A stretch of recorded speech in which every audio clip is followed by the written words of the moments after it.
नमस्कार, मनी गुरु की इस खास पेशकश में आप सभी का स्वागत है। मैं हूं स्वाति रायना। म्यूचुअल फंड को निवेशकों के लिए और सही कैसे बनाया जाए, इसके लिए एम्फी ने एएमसी के साथ मिलकर कदम उठाए हैं, जिससे निवेशकों के लिए स्टैंप ड्यूटी से लेकर रिडेम्पशन जैसे तक के कई प्रोसेस को आसान बनाने की बात कही गई है। तो क्या म्यूचुअल फंड के बड़े इन बदलाव से निवेश आसान बनेगा?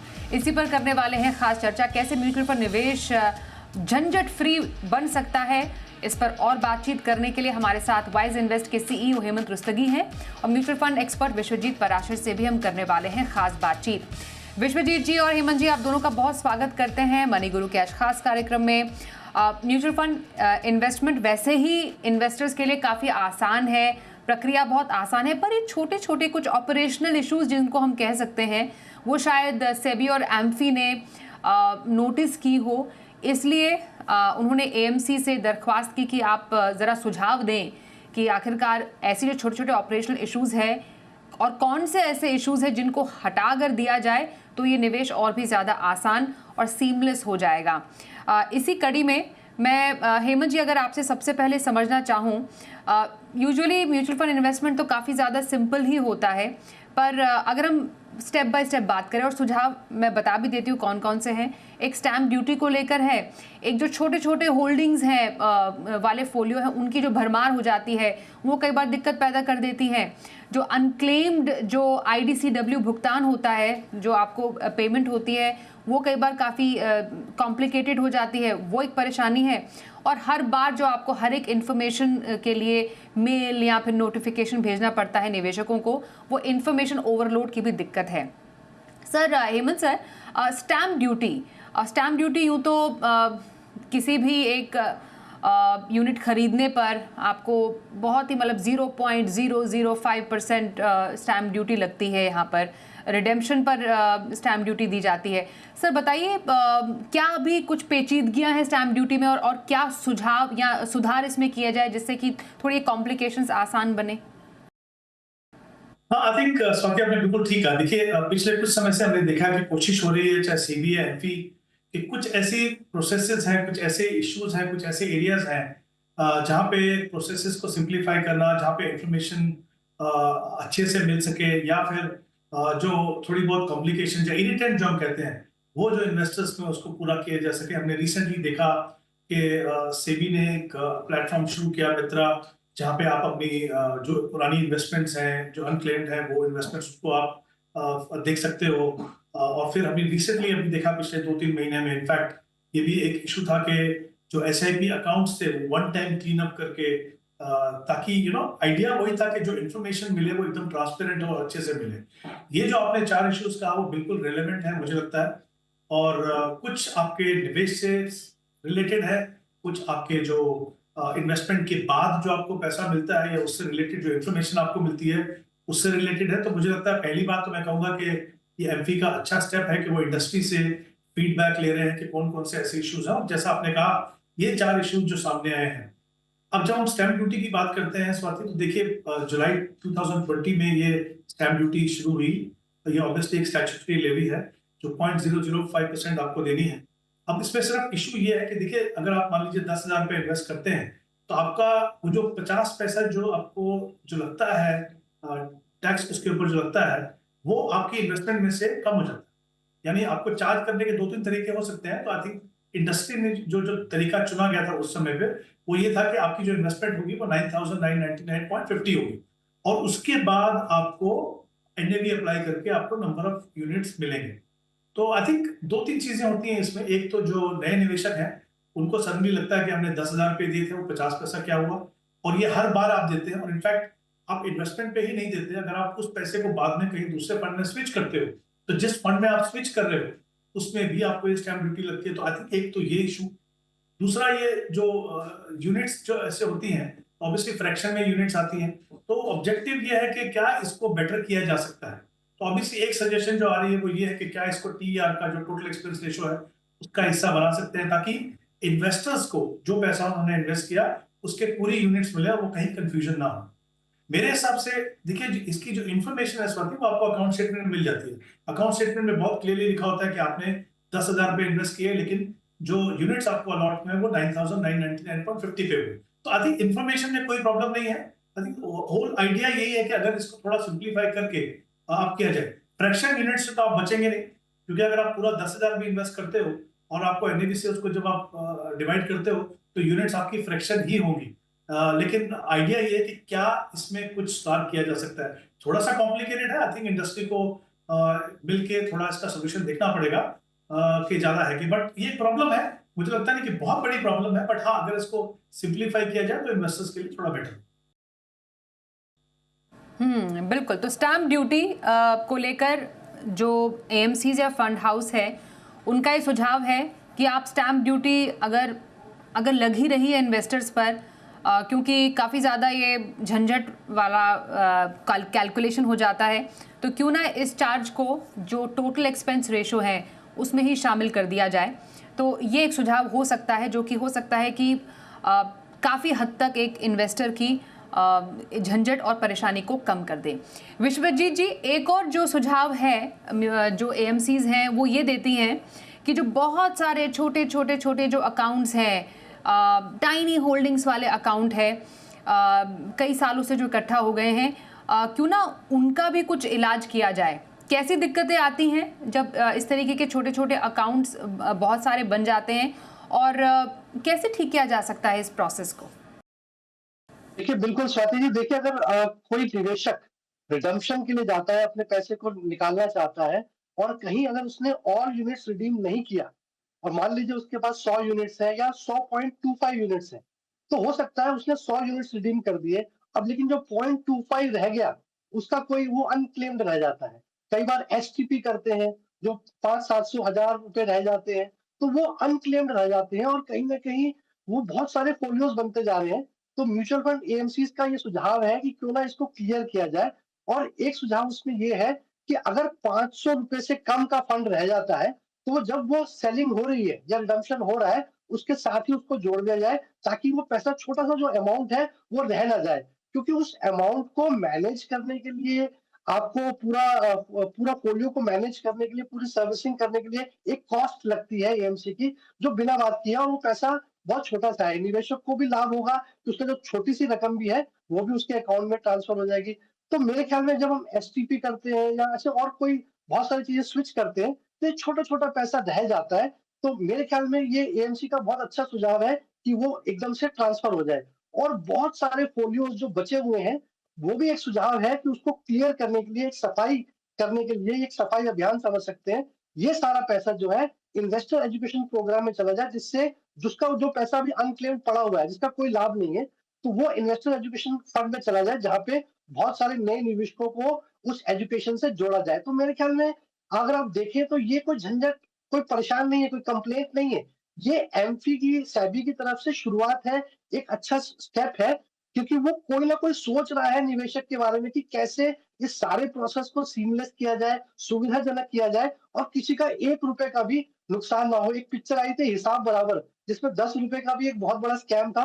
तो यहाँ पे देखिए, जो ट्रांसपेरेंसी है, म्यूचुअल फंड का जो सबसे बड़ा एडवांटेज है वो है ट्रांसपेरेंसी या पारदर्शिता। उसकी ये पराकाष्ठा है कि 100 रुपए के लिए भी एएमसी, सेबी और एमफी तीनों सोच रहे हैं कि कैसे उस पैसे का इस्तेमाल किया जाए, कैसे उस निवेशक को वो पैसा वापस दिया जाए। तो छोटे होल्डिंग्स जो हैं उनको किस तरीके से एक तरीके से उनका अलग किया जाए या फिर उसको ठीक किया जाए, इस पर एक बड़ा सुझाव एएमसीज की तरफ से सामने आया है।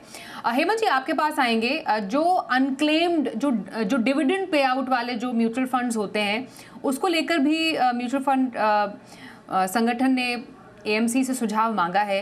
क्या है ये सुझाव और कैसे समझें, क्या दिक्कत आती है डिविडेंड पे आउट वाले फंड्स में at this moment? I think ये बहुत ही इंपॉर्टेंट इशू है। मुझे लगता है कि बहुत अच्छा लगा कि जान के इसके ऊपर कुछ इनिशिएटिव लिए जा रहे हैं। देखिए क्या होता है, आप म्यूचुअल फंड की जो रिटर्न आप दो तरीके से ले सकते हैं।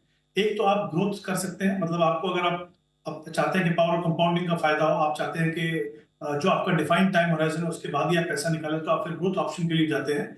या फिर कुछ निवेशक ऐसे होते हैं, या तो उनको रेगुलर इनकम की जरूरत होती है तो वो इनकम डिस्ट्रीब्यूशन के लिए ऑप्ट करते हैं, या फिर कुछ निवेशक ऐसे होते हैं जो बिलीव करते हैं कि एज अ स्ट्रैटेजी अगर हम डिविडेंड लेते रहें तो फिर जो कहीं ना कहीं थोड़ी सी प्रॉफिट बुकिंग जो है हमारे पोर्टफोलियो में होती है। तो अलग अलग निवेशक की अलग अलग स्ट्रैटेजी है।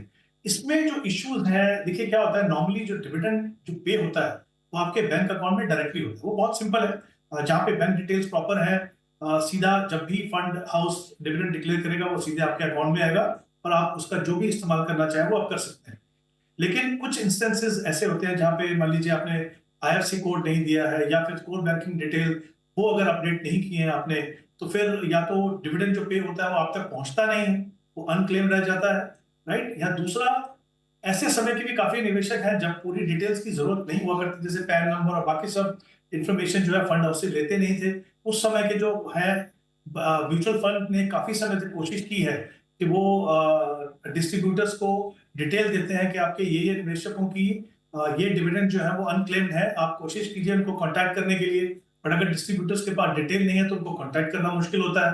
आई थिंक क्या होता है कि जो अनक्लेम अमाउंट है वो बढ़ता जाता है। कभी कभी क्या होता है, जब आप मान लीजिए आपको जो चेक इशू किया गया, जो एट पार चेक जो इशू करते हैं फंड हाउसेज, वो अगर मान लीजिए 3 महीने के लिए वैलिड है, अगर वो आपने उस टाइम में एनकैश नहीं किया और फिर अगर जब आप फंड हाउसेज को जाते हैं इसको रीवैलिडेट करने के लिए, तो आपकी जो भी डिटेल्स है वो अपडेट हो जाती है, आगे से आपको प्रॉब्लम नहीं होता है। जहां पे ऐसा नहीं होता है तो ये क्या हो रहा है, अनक्लेम अमाउंट जो है वो बढ़ता जाए। उसको सॉल्व करने के लिए एक सजेशन ये है कि क्या उन निवेशकों ने जिन्होंने काफी समय से इनका अनक्लेम डिविडेंड आ रहा है, क्या उनको हम डिविडेंड री इन्वेस्टमेंट या ग्रोथ ऐसी ऑप्शन में कन्वर्ट कर सकते हैं, ताकि जब भी वो क्लेम करें कम से कम ये इशू ना हो कि ये जो अनक्लेम का पैसा है जो वहीं का वहीं पड़ा हुआ है, कहीं ना कहीं आपका पैसा ग्रो होता है। तो मुझे लगता है कि थोड़ा सा कॉम्प्लिकेटेड इशू है, बट आई एम श्योर अगर इसके बारे में कुछ सोचा जाए तो काफी फायदा होगा उन निवेशकों को जब भी वो क्लेम करेंगे वो जो अनक्लेम डिविडेंड है उस अमाउंट को। बिल्कुल। और एक और सुझाव जिस पर बात करने वाले विश्वजीत जी, वो है जैसे बहुत सारे जो म्यूचुअल फंड कंपनीज हैं, लाखों करोड़ों में इन्वेस्टर्स वहाँ पर निवेशित हैं, छोटे छोटे किसी इंफॉर्मेशन देने के लिए उनको मेल जाते हैं या मैसेजेस जाते हैं, वो कई बार एएमसीज का मानना है काफ़ी ज़्यादा ऑपरेशनल बर्डन उनके लिए क्रिएट करता है।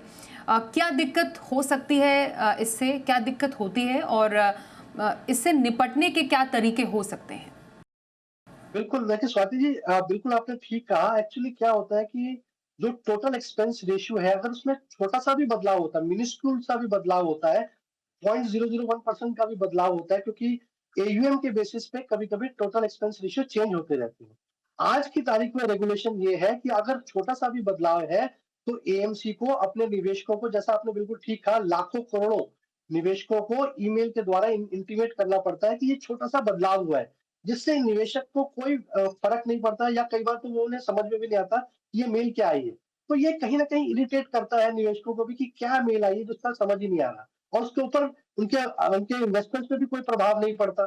तो ये एक सजेशन है कि क्यों ना ऐसा किया जाए कि ये छोटे-छोटे जो मिनिस्क्यूल चेंजेस होते हैं, जो रेगुलेशन वाइज़ करने ही है, उनको क्वार्टरली बेसिस पे इन्फॉर्म किया जाए, कंसोलिडेशन बेसिस पे इन्फॉर्म किया जाए, ताकि जब एक मेल कोई एएमसी की आए, तो जितने भी 3 महीने के बदलाव हुए, वो सारे बदलाव उसमें मेंशन हो, तो निवेशक को भी पढ़ने में समझ में आए। और कहीं न कहीं एएमसी के लिए ये कॉस्ट है, इतने लाखों करोड़ों लोगों को ईमेल भेजना, ये ऑपरेशनल इनएफिशिएंसी है कि कितने लोगों को बार-बार ईमेल भेजना। तो मेरे ख्याल से ये एक छोटा-सा बदलाव है जिससे किसी को कोई प्रभाव भी नहीं पड़ रहा है। तो ये बहुत ईज़ी हो जाएगा और लोगों को अच्छा भी लगेगा कि बार-बार ऐसी ईमेल्स नहीं आ रही है, और एएमसी के लिए भी कॉस्ट कटिंग है और इनएफिशिएंसी है, कहीं न कहीं उनको प्रोडक्टिविटी इंक्रीज़ करने में उनकी मदद करेगा। तो मेरे ख्याल में ये बहुत अच्छा सुझाव है, और जो भी चेंजेज़ होती हैं, एएमसी वैसे ही अपनी वेबसाइट पे उसको नॉर्मली मेंशन कर ही देते हैं। तो मेरे ख्याल में ये सुझाव से काफ़ी फ़ायदा होगा, और ये जो बेफालतू में जो समय बेकार हो रहा है वो बचे।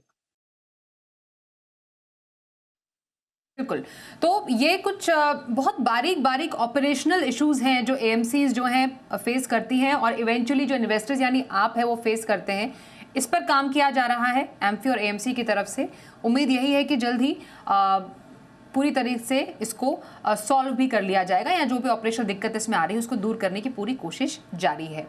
इस बीच हमारे साथ हमारे आज के पहले कॉलर शो में शामिल हो चुके हैं अनमोल ठुकराल जी, इस वक्त हमारे साथ हैं। नमस्कार अनमोल जी, स्वागत करते हैं आपका मनी गुरु में। आपने अपना सवाल हमें भेजा जिसमें आपने बताया कि आप लगभग 18,500 रुपए की एसआईपी अभी कर रहे हैं। बताएंगे आपकी उम्र क्या है और आप किस लक्ष्य के लिए इन्वेस्ट कर रहे हैं? 38 मंथ लॉन्ग टर्म के लिए। जी, ओके, लॉन्ग टर्म में क्या कोई ऐसा लक्ष्य है जो आपने अपने लिए आइडेंटिफाई किया है? नहीं, ऐसा कुछ नहीं है। पोर्टफोलियो ठीक है, रिटायरमेंट के लिए होगा। आपके पास, हाँ, अच्छा, रिटायरमेंट प्लानिंग है आपकी। कब से इन्वेस्ट कर रहे हैं आप? 8 साल हो गए जी। अच्छा, तो 8 साल से ऑलरेडी इन्वेस्टेड। विश्वजीत जी, आप अनमोल जी का करंटली हाँ, मैं बोलिए, थोड़ा बोलिए, टाइम से बोलिए, अनमोल जी बोलिए। कुछ इन्वेस्टमेंट में करंटली थोड़ा टाइम से कर रहा हूँ, बाकी कुछ ऑलमोस्ट 7-8 साल से कर रहा हूँ। ठीक है, आपका पोर्टफोलियो विश्वजीत जी थोड़ा स्टडी करेंगे। 18,500 के SIP है विश्वजीत जी, रिटायरमेंट प्लानिंग है इनकी, NPS में भी 5,000 रुपये डालते हैं ये। 10 से 15 साल में कितना ये इकट्ठा कर पाएंगे अपने लिए एक कॉर्पस? बिल्कुल। तो सबसे पहले टुकराल साहब, जो आपने निवेश कर रहे हैं 18,500 रुपए का, अगर ये इसको हम 12% का CAGR लेके चलते हैं, तो 15 वर्ष में कहीं न कहीं ये 93 लाख रुपीस बन जाते हैं।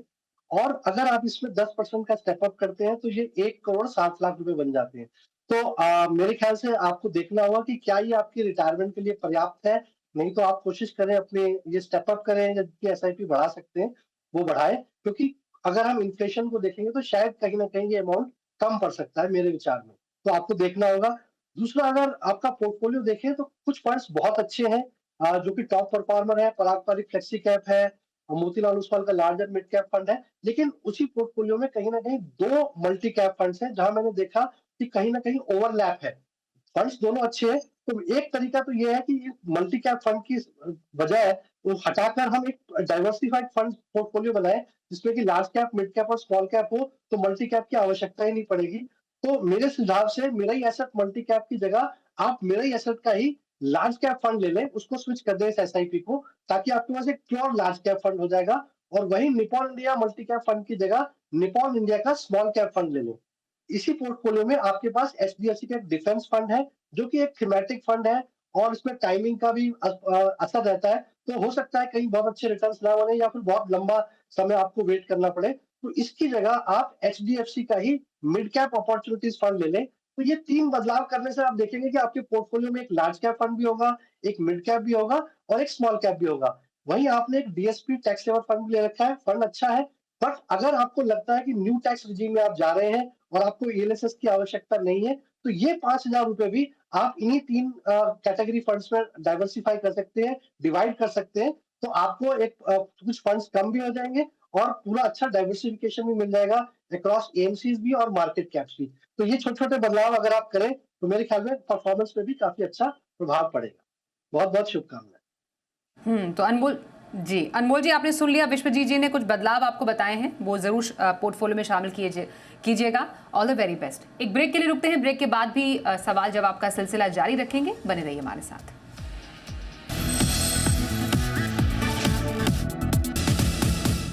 आइए अगले दर्शक का सवाल करते हैं अपने शो में शामिल। हमारे पास सवाल इस वक्त आ रहा है सुदीप चटर्जी साहब का, और जानते हैं इन्होंने अपना क्या सवाल भेजा है। हमारे सामने इनका सवाल भी आएगा।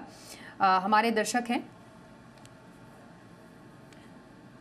मौजूदा निवेश इनका 40,000 रुपये है, जिसकी SIP ये कर रहे हैं सुदीप जी। इसके अलावा पोर्टफोलियो वैल्यू लगभग 13.5 लाख रुपए की अभी इनकी है। SIP में 10% के स्टेप अप का भी इन्होंने लक्ष्य रखा है। सुकन्या समृद्धि में 1.5 लाख का सालाना इन्वेस्टमेंट अभी ये कर रहे हैं।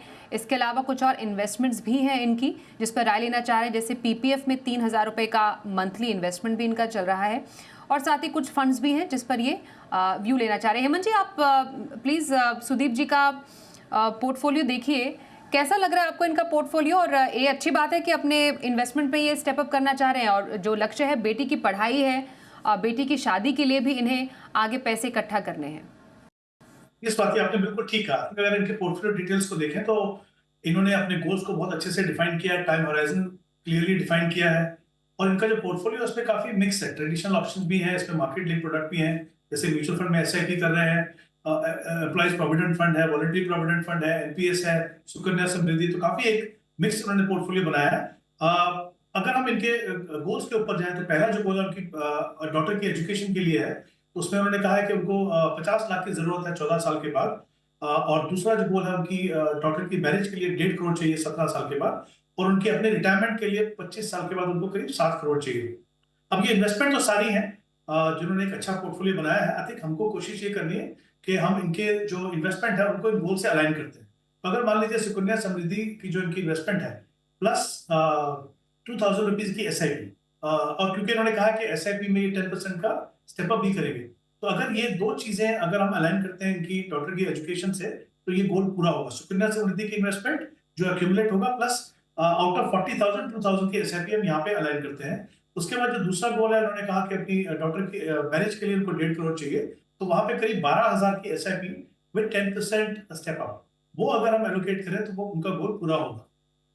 तीसरा जो उनका गोल है रिटायरमेंट का, जिसमें 25 साल है इनके पास, अब यहाँ पे 28,000 की SIP बची है, जिसमें 10% इन्होंने कहा कि हम स्टेप अप करेंगे, और फिर employees provident fund, voluntary provident fund, NPS और जो भी इन्वेस्टमेंट बाकी बचेंगे, अगर और इनका करंट जो पोर्टफोलियो वैल्यूएशन है 13.5 लाख का, वो अगर हम कंसीडर करें तो करीब करीब 18 करोड़ का कॉर्पस बनेगा। कहीं ज्यादा, जितना ये एम कर रहे हैं उससे कहीं ज्यादा बनेगा। और इनफैक्ट जो 12,000 की SIP हमने एलोकेट की दो गोल्स के लिए, अगर वो 15-17 साल के बाद और कंटिन्यू करते हैं 8 साल, तो कॉर्पस इनका और भी बनेगा। तो मुझे लगता है कि इनको अपने जो भी इनके ऑब्जेक्टिव है उनको पूरा करने में प्रॉब्लम होगी। सिर्फ एक ही चीज मैं कहना चाहूंगा इनको, क्योंकि 25 साल का समय रिटायरमेंट के लिए, तो वॉलंटरी प्रोविडेंट फंड की जगह पे अगर वो पैसा SIP में लगाएंगे तो उनका रिटर्न कहीं ज्यादा बेटर होगा। तो आई थिंक ये उनको कंसिडर करना होगा।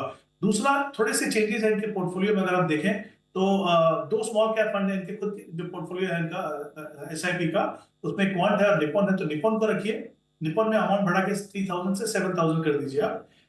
जो बाकी पैसा बचेगा वो, और एक फंड है इनके पास HDFC का निफ्टी 500 मोमेंटम 30, वो फंड भी मुझे लगता है इनके लिए सुटेबल है। तो इन दोनों का जो पैसा बचा स्मॉल कैप से, और जो पैसा वो HDFC फंड में इन्वेस्ट कर रहे हैं, उसको एक आप अच्छे लार्ज एंड मिड कैप में लगाइए, जो इन्वेस्ट को लार्ज एंड मिड कैप हो सकता है। तो आई थिंक पोर्टफोलियो को हम थोड़ा रीलाइन कर रहे हैं, और जो भी इन्वेस्टमेंट है उसको गोल के साथ अलाइन करके कोशिश कर रहे हैं कि इनको आगे ट्रैक करने में इजी हो, और अपना इनका जो कॉर्पस है वो पूरा मिल सके। जी सुदीप जी, बहुत बहुत शुभकामनाएं आपको आपके इन्वेस्टमेंट के लिए। विवेक पटेल हमारे साथ अगले कॉलर फोन लाइन पर है, बात करते हैं। विवेक जी, स्वागत करते हैं सर। बताइए जरा, अपना आपने पोर्टफोलियो भेजा था, किस टारगेट के लिए इन्वेस्ट कर रहे हैं?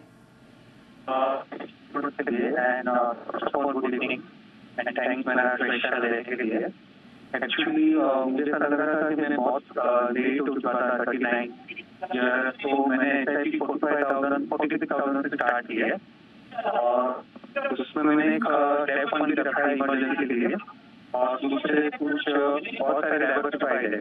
तो मुझे ये जानना था कि ओवर डाइवर्सिफाइड तो नहीं हो गया था, और दूसरा मुझे जानना था कि अगर 15 ईयर में मुझे 3 करोड़ चाहिए तो कितनी SIP करनी पड़ेगी, और यही जानना था, और कुछ चेंजेस करना है कि मैंने। ओके विवेक जी, सही टाइम पे आपने वैसे कॉल किया है, और मैं विश्वजीत जी आपके पास सीधा जाती हूँ। बताइए कैसा लग रहा है इनका पोर्टफोलियो सर?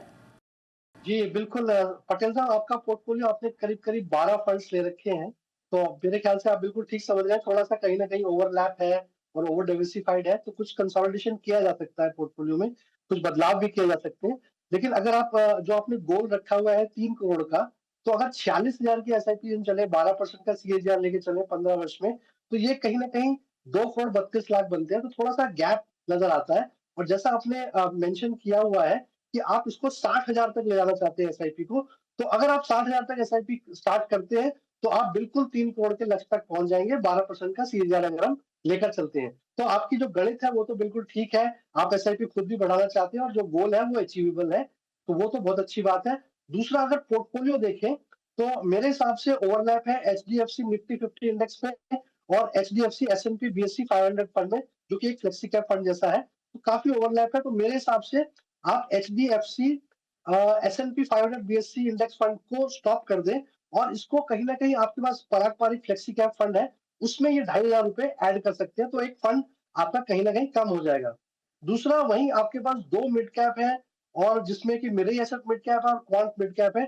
अगर हम देखें तो परफॉर्मेंस वाइज अभी कोई बहुत अच्छे नहीं चल रहे हैं। अगर आप वेट कर सकते हैं तो कई बार ऐसा होता है कि फंड की एक साइकिल होती है, वो आने वाले समय में अच्छा परफॉर्म करता है। अगर आप वेट कर सकते हैं तो अच्छी बात है, अदरवाइज आप एक अच्छे मिड कैप फंड में स्विच कर सकते हैं, जिसमें मैं आपको सलाह दूंगा कि निपॉन इंडिया ग्रोथ फंड या फिर कोटक इमर्जिंग इक्विटी फंड में आप स्विच कर सकते हैं, दोनों फंड की SIP को स्टॉप करके। इसके अलावा आपके पास 2 स्मॉल कैप फंड भी हैं, एसबीआई का स्मॉल कैप भी है, क्वांट का स्मॉल कैप भी है। तो यहाँ पर भी आपको परफॉर्मेंस कोई बहुत अच्छी नजर नहीं आ रही होगी। इसकी जगह अगर आप बंधन का स्मॉल कैप फंड में स्विच करें तो आपको आने वाले समय में अच्छे रिटर्न देखने को मिल सकते हैं। यहाँ पे आपके पास एक ICICI Pru Nifty 200 momentum index fund है, तो मेरे हिसाब से यहाँ से आप निकल सकते हैं। इसकी जगह आईसीआईसीआई का ही large and mid cap fund में अगर आप स्विच करें तो पोर्टफोलियो में बहुत अच्छा डाइवर्सिफिकेशन हो जाएगा। आपने वैसे ही एक्टिव और पैसिव फंड का बहुत अच्छा मिश्रण कर रखा है, तो वो बहुत अच्छी बात है। एसआईपी के अमाउंट भी आपने बहुत अच्छी शुरुआत कर रखी है, वो भी बहुत अच्छी बात है। मेरे हिसाब से आप अपना गोल अचीव कर पाएंगे राइट सर। और ये थोड़ा सा अगर आप बदलाव करें तो काफी अच्छा रहेगा। जी विवेक जी, बहुत बहुत शुभकामनाएं आपको आपके इन्वेस्टमेंट के लिए। Thank you so much. Hemant ji आपका भी करेंगे और विश्वजीत जी आपका भी हमारे साथ आज मनी गुरु में शामिल होने के लिए। एक ब्रेक के लिए रुकते हैं, देखते रहिए जी बिजनेस।